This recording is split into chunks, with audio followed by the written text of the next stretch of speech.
みなさんこんにちは、あおいです。このチャンネルでは日本語を勉強しているあなたへ向けて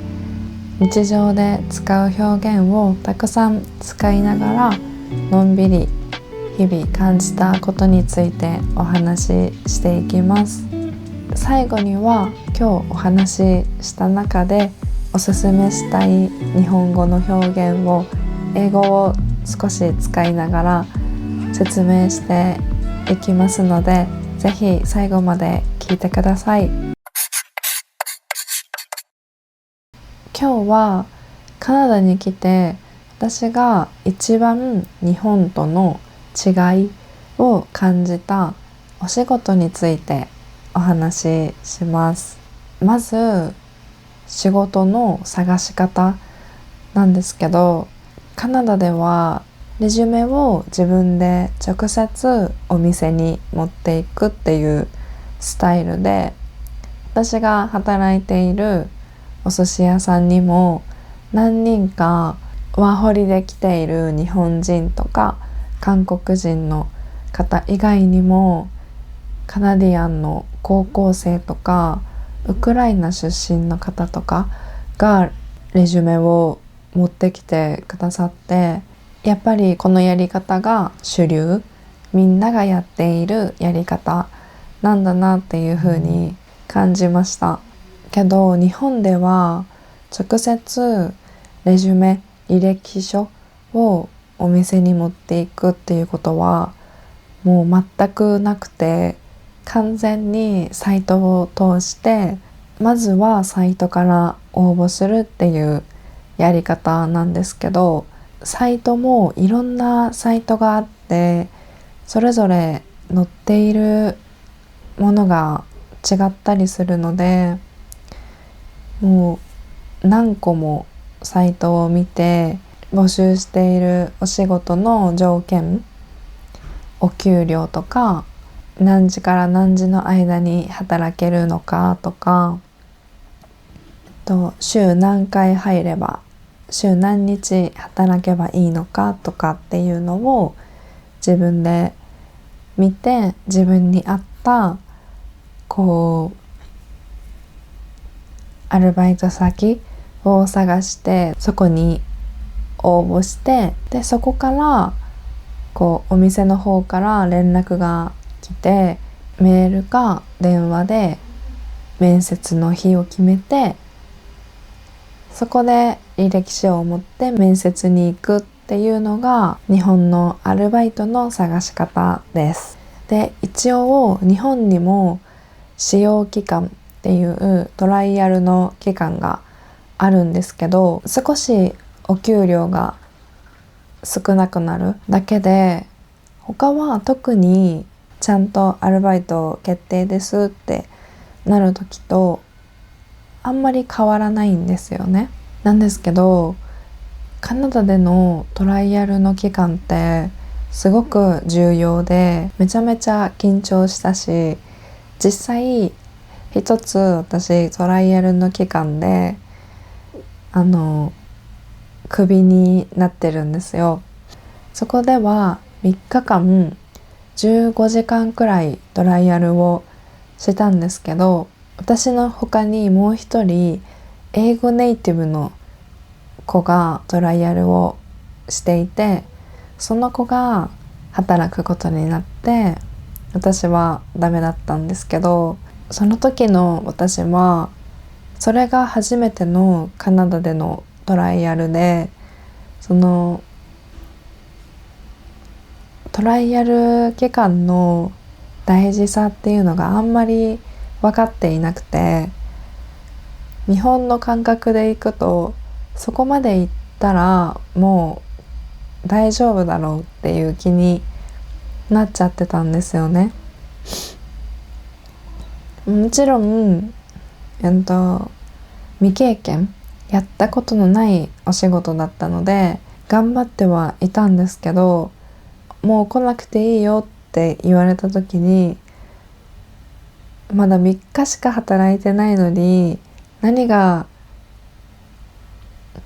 わかるんだとか、まだ自分の本気を見せれてないよって思ってたんですけど、やっぱりカナダでは経験がすごく大事で、経験もない上にカナダに着いてすぐだったので、英語力も今より全然低くって、それがもう悔しくてちょっと泣きましたね。日本では未経験、やったことなくても大丈夫だよって言ってくれるお店が多くって、割と新しいことに挑戦しやすい環境ではあったんですけど、カナダではそれがなかなか難しいなって感じました。これは私がワーキングホリデーのビザだからなのか、カナディアンの人たちも同じなのかっていうのはちょっとわからないんですけど、でもそれがあってから次のトライアルでは最初からめちゃめちゃ頑張って、それも未経験、やったことのないお仕事だったんですけど、私はできるぞっていう気持ちを持って無事トライアルをパスして、今もずっとそのお寿司屋さんで働けています。なので入るまでは日本の方がハードルは低めなのかなって思うんですけど、入った後は全然カナダの方が楽しいなって働いてて思います。日本でバイトしている時によく使うフレーズが、まずおはようございます。まず最初出勤したらおはようございますって挨拶をします。これはおはようございますって朝に使う挨拶なんですけど、アルバイトだったりお仕事の場合は、例えば夜からのシフトだとしてもアルバイトの始まりなのでおはようございますって言うんですね。ちょっと謎なんですけど、お仕事の始まりの時は夜でもおはようございますって言うって覚えといてくれたらいいと思います。で、帰る時はお疲れ様ですとか、お先に失礼しますっていうことを言います。自分が帰る時にまだお店に働いている人がいたら、その人に向けて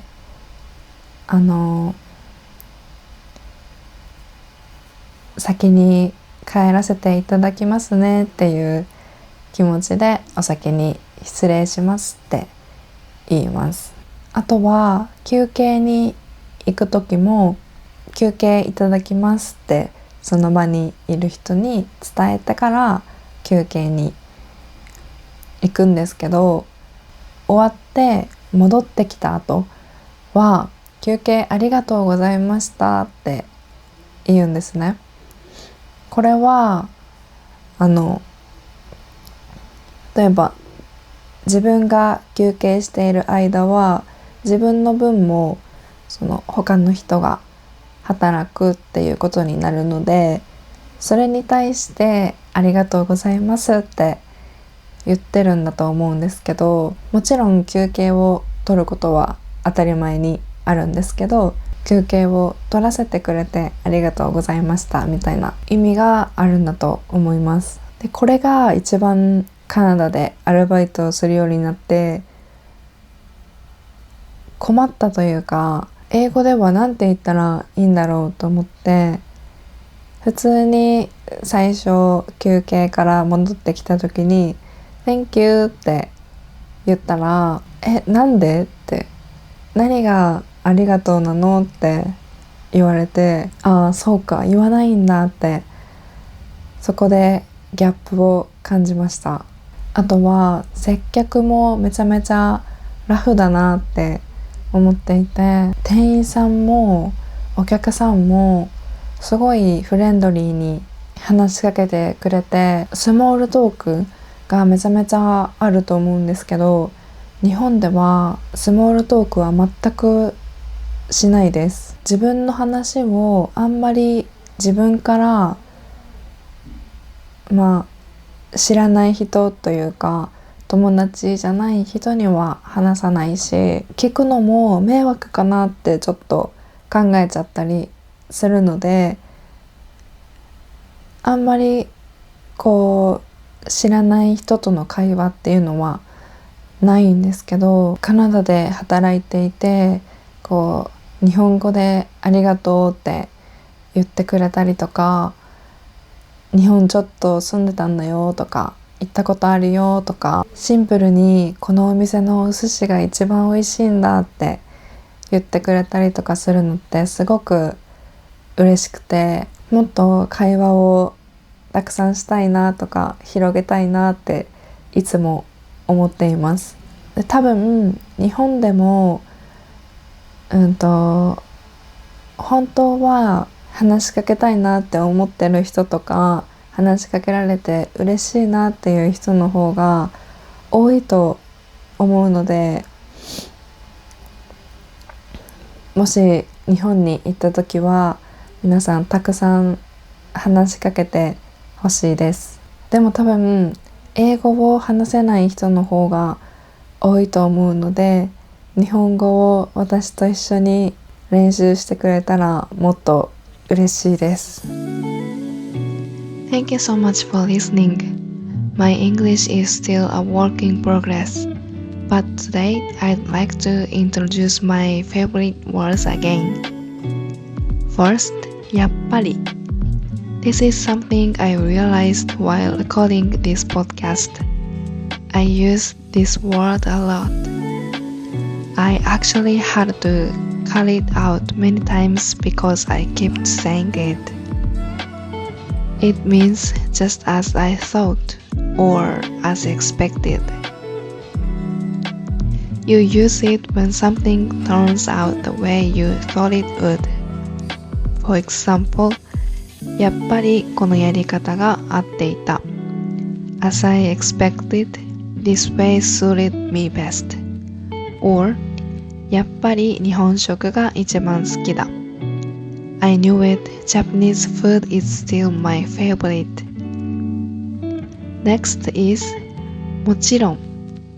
This means of course. It's like a slightly strong yes. For example, もちろんいいよ。Of course, sure. It's a clear and confident way of saying yes. You can also use it when something goes without saying, like もちろん日本語を話せます。It adds the feeling of that's obvious. In the main episode, when I said もちろん頑張っていた, I meant it in this second way. Of course, I worked hard. As in, it goes without saying that I did my best. Lastly, 未経験, meaning no experience. This one is a little more difficult, but if you look at the kanji, the character 未 means not yet. So, 未経験 literally means not yet experienced. There are other words like 未完成 unfinished or 未定 undecided. When 未 is placed at the beginning, it often gives the meaning of not yet. Being able to guess meanings from kanji is one of the interesting parts of Japanese and also one of the difficult parts. Japanese has hiragana, katakana, and kanji, and I know it can feel overwhelming. But studying kanji can actually be surprisingly fun because it helps you understand meaning more deeply. So please keep going and do your best. Thank you again for listening, and I hope you listen again next time.